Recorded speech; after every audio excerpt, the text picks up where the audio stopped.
میں پہلے بھی کہہ چکا ہوں کہ چیف منسٹر صاحب کو اسٹیپ ڈاؤن کرنا چاہیے۔ اب وہ یعنی یہ شہر کے لوگ کیا کریں؟ گٹر میں گرتے ہیں، ٹرالوں کی نظر ہو جاتے ہیں، آگ سے جلتے ہیں، بارش آتی ہے تو پانی کے اندر بہ جاتے ہیں، کہ الیکٹرک مافیا مسلط ہے اور کرنٹ لگتے ہیں اور کوئی پوچھنے والا نہیں ہوتا۔ اور یہ ایک پورا سسٹم ہے کہ جو کرپشن کا اور لوٹ مار کا کام کر رہا ہے اور کوئی پوچھنے والا نہیں۔ گل پلازا کے سانحے کو اب 6 دن ہو گئے ہیں اور اس وقت بھی صوبائی حکومت کے پاس ایسا کوئی انتظام نہیں ہے کہ وہ ملبے کو ہٹا کر اور ساری جو باڈیز ہیں ان کو نکالنے کا کوئی بندوبست کر سکیں۔ سینکڑوں کی تعداد میں لوگ لاپتہ ہوئے، لوگ فریادیں کر رہے ہیں، لوگ آ کے پوچھ رہے ہیں کہ ان کے پیارے کہاں ہیں، لیکن یہاں کوئی سسٹم ہی نہیں ہے جو کام کر رہا ہو۔ اگر کوئی سسٹم ہے تو وہ کرپشن کا ہے، لوٹ مار کا ہے، اور اس طرح سے جو ہے وہ قبضہ کر کے اس شہر کے اوپر مفادات اٹھانے کا ہے۔ میں پہلے بھی کہہ چکا ہوں کہ چیف منسٹر صاحب کو اسٹیپ ڈاؤن کرنا چاہیے۔ اب وہ یعنی یہ شہر کے لوگ کیا کریں؟ گٹر میں گرتے ہیں، ٹرالوں کی نظر ہو جاتے ہیں، آگ سے جلتے ہیں، بارش آتی ہے تو پانی کے اندر بہ جاتے ہیں، کہ الیکٹرک مافیا مسلط ہے اور کرنٹ لگتے ہیں اور کوئی پوچھنے والا نہیں ہوتا۔ اور یہ ایک پورا سسٹم ہے کہ جو کرپشن کا اور لوٹ مار کا کام کر رہا ہے اور کوئی پوچھنے والا نہیں۔ یہ شہر اب لوگ کہتے ہیں کہ جینے کے قابل نہیں ہے، رہنے کے قابل نہیں ہے۔ تو آپ یہ بتائیں کہ 3.5 کروڑ کی آبادی کو کیا کیا جائے؟ اور وہ لوگ کہ جو اس پورے سسٹم کو مسلط کرنے والے ہیں، ان کے لیے بہت بڑا سوالیہ نشان ہے کہ کن لوگوں کو لا کر انہوں نے ہم پر مسلط کیا ہے۔ بات یہ ہے کہ یہ تمام چیزیں جو ہوتی ہیں، بلڈنگز کی، روڈز کی، سیوریج کی، پانی کی، یہ تو سب چیزیں ہینڈل کرنے کی ہوتی ہیں مقامی حکومتوں کی۔ مقامی حکومتیں ہوں، اس کے پراپر انتخابات ہوں، اور جس کو رائے ملے وہ برسر اقتدار آئے، پھر سارے پاورز ان تک ڈیلیگیٹ کیے جائیں۔ اب اس صورتحال یہ ہے کہ جو ہمارے میئر صاحب ہیں وہ حقیقی مینڈیٹ نہیں ملا انہیں۔ کراچی کے لوگوں نے جماعت اسلامی کو ووٹ ڈالے تھے لیکن میئر نہیں بننے دیا، اور اس کے نتیجے میں جتنے جو ادارے ان کے پاس ہیں وہ بھی تباہ ہیں۔ اور ظاہر سی بات ہے کہ صوبائی حکومت نے تو جو کچھ کیا ہوا ہے وہ سب کے سامنے ہے۔ بدقسمتی یہ ہے کہ گزشتہ 40 سال سے شہر کراچی کے اداروں کو پیپلز پارٹی اور MQM نے تباہ کیا ہے، اور انہوں نے تمام شہری اداروں پر قبضہ کیا ہے، وڈیرہ شاہی کا نظام یہاں پر مسلط کیا ہے۔ یہاں کے نوجوانوں کو روزگار نہیں ملتا، کراچی کے رہنے والوں کو، ان کے ڈومیسائل والوں کو، آپ چلے جائیں کسی بھی ادارے میں، آپ کو جابز میں نظر ہی نہیں آئیں گے لوگ، آپ کو جو ہے وہ یہاں کی نمائندگی نہیں ہوگی جو لوگ یہاں پر رہتے اور بستے ہیں۔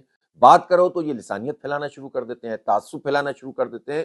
اس شہر میں صرف مہاجر نہیں رہتے ہیں، اس میں پختون رہتے ہیں، اس میں بلوچ رہتے ہیں، اس میں پنجابی رہتے ہیں، اس میں سندھی رہتے ہیں، اس میں کشمیری ہزارے وال، اس میں میمن گجراتی، اس میں غیر مسلموں کی بڑی تعداد، مسیحی برادری اتنی بڑی تعداد میں رہتی ہے، پارسی رہتے ہیں، سب لوگ رہتے ہیں۔ تو یہ تو سب کا شہر ہے، یہ منی پاکستان ہے۔ اور اس شہر کے ساتھ جو سلوک ہے وہ پیپلز پارٹی نے جو کچھ کیا ہے اور MQM نے جو کچھ کیا ہے، لیکن ان لوگوں کو فارم 47 کی بنیاد پر مسلط کرنے والے اور میئرشپ پر قبضہ کرانے والے برابر کے رسپانسبل ہیں۔ لہٰذا اب شہر کراچی کے پاس کوئی چوائس نہیں ہے کہ اس پر آواز اٹھائیں۔ خاموش رہنے سے، جلتے رہنے سے، کڑتے رہنے سے، رونے سے، گانے سے اور سوشل میڈیا پہ سے باتیں کرنے سے مسئلہ حل نہیں ہوگا۔ اس لیے میں شہر کراچی کے لوگوں سے کہتا ہوں کہ نکلیں اور روزانہ کی بنیاد پر احتجاج کریں، کارنر میٹنگز کریں، ریلیاں نکالیں، اور 1 فروری کو ایک تاریخی مارچ کریں شاہراہ فیصل پہ، اور ایسا مارچ کریں کہ یہ ہل کر رہ جائیں، اس لیے کہ یہ اس طرح نہیں مانیں گے جب تک شہر کے لوگ نکل کر جو ہے وہ اپنے آپ کو نہیں منوائیں گے۔ یہ اسی طرح سے مارتے رہیں گے، یہ اسی طرح سے جلاتے رہیں گے۔ اور اب صورتحال یہ ہے کہ اس گل پلازا کو، جس میں اتنی اموات ہو گئی ہیں، اتنی باڈیز باقی ہیں، اور کوئی ان کے پاس لائن آف ایکشن نہیں ہے۔ یہ ایک بلڈنگ کی آگ جو ہے وہ تقریباً 48 گھنٹے تک نہیں بجھا سکے تھے، اور پھر اس کے بعد یہ اس بلڈنگ کا ملبہ 6 دن میں چوتھائی بھی نہیں ہٹا سکیں۔ تو آپ اندازہ لگائیں ان کی صلاحیت۔ خدا نہ خواستہ کوئی بڑا واقعہ، کوئی بڑا سانحہ، کوئی بڑی آفت آ گئی تو یہ کیا کریں گے؟ اس لیے اس شہر کے لوگوں کو نکلنا پڑے گا اور اس مافیا کا مقابلہ کرنا پڑے گا، اس کے علاوہ کوئی چوائس نہیں ہے۔ ہمارے بچے کہاں جائیں؟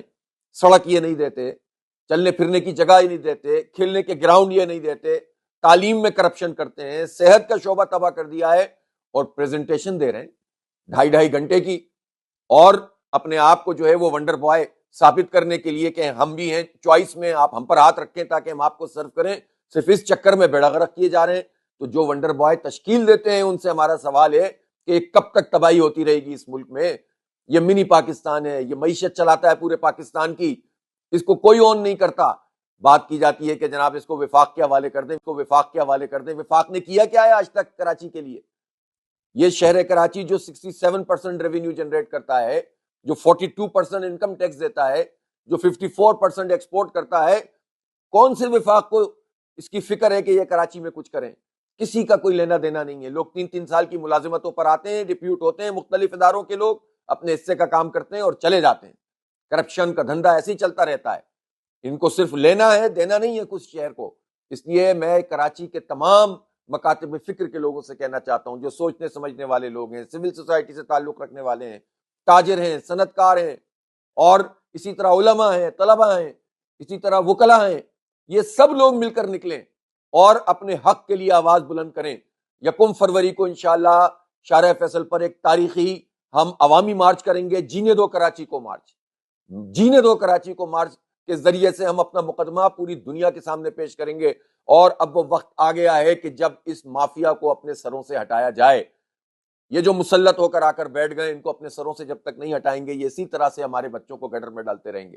اس لیے میں آپ سب لوگوں سے ریکویسٹ کرتا ہوں کہ شہر کراچی کے لوگوں سے کہ آئیں، ہم مل کر آگے بڑھتے ہیں اور اپنے حق کے لیے آواز اٹھاتے ہیں. جو آواز ہم گل پلازا کے لوگوں کے لیے اٹھا سکتے ہیں وہ اٹھا رہے ہیں. ان کو کمپنسیشن بھی پوری ملنی چاہیے، ان کو متبادل روزگار بھی ملنا چاہیے فوری طور پر. ان کو متبادل رمضان المبارک آ رہا ہے، یہ تو بالکل سڑک پر آ گئے ہیں سارے کے سارے، ان کا تو کوئی پوچھنے والا نہیں ہے اب. تو ان کو فوری طور پر کوئی جگہ فراہم کر دی جائے تاکہ یہ اپنا کچھ نہ کچھ تو روزگار کر سکیں. جو 1200 کے قریب دکاندار ہیں اور ان سے وابستہ کتنے لوگ ہیں جو ان کے ساتھ کام کرنے والے لوگ ہیں، کتنے تو جاں بحق ہو گئے ہیں، کتنے تو جو ہے وہ زخمی ہیں، لیکن کتنے لوگ ایسے ہیں کہ جن کا سارا کاروبار تباہ ہو گیا. تو فوری طور پر حکومت کوئی متبادل پلازا دے، کوئی جگہ دے اور ان کو باعزت طریقے سے ان کا روزگار کا بندوبست کرے، کمپنسیشن دے. میں چیمبر آف کامرس سے بھی کہنا چاہتا ہوں کہ سندھ حکومت پر معاملات کو چھوڑ کر، یا یہ جو بیوروکریسی ہے اس پر معاملات کو چھوڑ کر ہم لوگوں کا حق نہیں دلوا سکتے. چیمبر کو آگے بڑھ کر کام کرنا چاہیے اور ساری کمپنسیشن چیمبر کے ذریعے سے لوگوں کو ملنی چاہیے، زر تلافی بھی اور متبادل کاروبار اور متبادل جگہ بھی.